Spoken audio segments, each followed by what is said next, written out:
voter contre les tarifs de M. Trump. Vous en pensez quoi? Bonne nouvelle. Attendez. Non, je suis juste un petit peu en retard, je le sais, mais il faut que je fasse... Non, vous êtes gentil.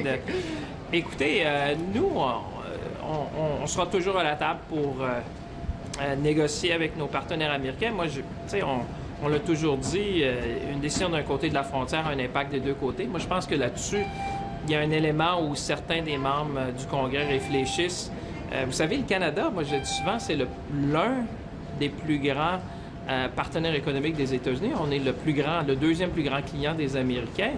2/3 des États américains ont le Canada comme premier marché d'exportation. Donc, ce que je veux vous dire, c'est que c'est pas surprenant que vous ayez des voix qui s'expriment au Congrès et ailleurs en disant, mais écoutez, le Canada, c'est notre partenaire économique. Du point de vue américain, ce que je vous dis, pas seulement du point... Nous, on parle souvent du point de vue canadien, l'intérêt qu'on a de maintenir nos liens économiques.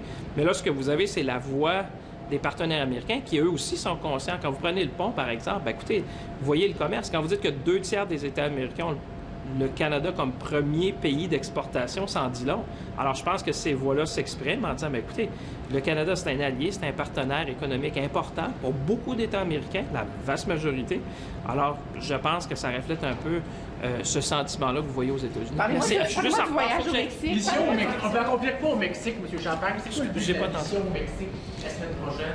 Bien, c'est important. On me dit que c'est une des plus grandes délégations qui va se rendre au Mexique. Vous savez, le Mexique, c'est aussi un partenaire économique très important. Pendant des années, je pense qu'on n'a pas capitalisé pleinement sur le potentiel du Mexique. On a fait beaucoup avec le partenaire entre les deux.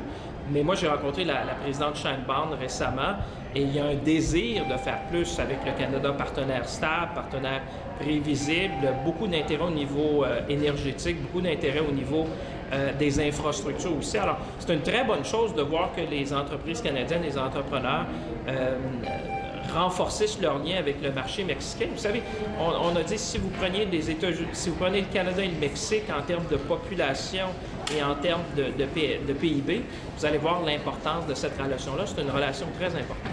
Merci, je vous vois vers des questions. La décision de la Chambre aux États-Unis de voter contre les tarifs de M. Trump, vous en pensez quoi? Les tarifs de M. Trump contre le Canada, est-ce que vous pensez que c'est une bonne nouvelle ou que la Chambre se range un peu du côté canadien? Oui, c'est une bonne nouvelle, mais on va voir la suite. On ne connaît pas la suite, c'est surtout ça qui est important. Ça envoie un message au moins, peut-être au président. Ça envoie un message. Ça envoie un message.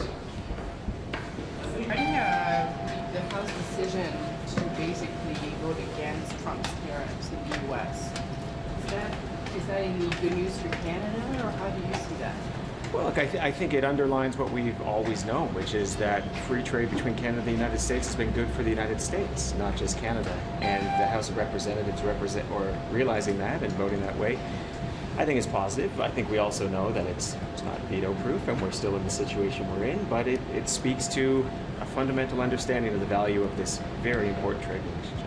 Thank you very much. Thanks. Est-ce que je peux vous poser une question par rapport à la décision de la Chambre aux États-Unis de voter contre les tarifs de M. Trump sur le Canada? Est-ce que vous voyez ça comme un bon signal ou vous dites, ouais, mais peu importe, c'est pas eux qui décident? Comment vous interprétez ça? Peut-être qu'il y a une petite brèche qui se crée et finalement la réalité va rattraper le président américain. Merci.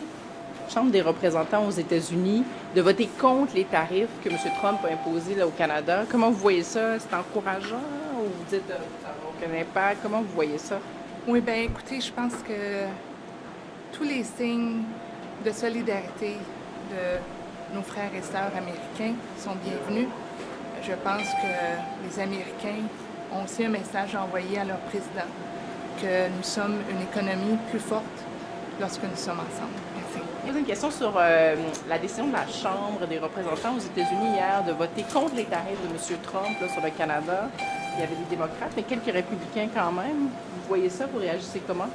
Moi, je trouve que c'est bon signe. On va les laisser continuer de réfléchir, se sensibiliser à tout ça. Puis le gros bon sens finit souvent, sinon toujours, par reprendre le dessus.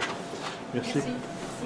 See the House decision to vote against Trump's tariff on Canada last night? I read it this morning, yeah. Yeah? Or last night, I guess it was, yeah. Yeah, it's okay. You read it this morning. I read it last night. It was, no. Your reaction?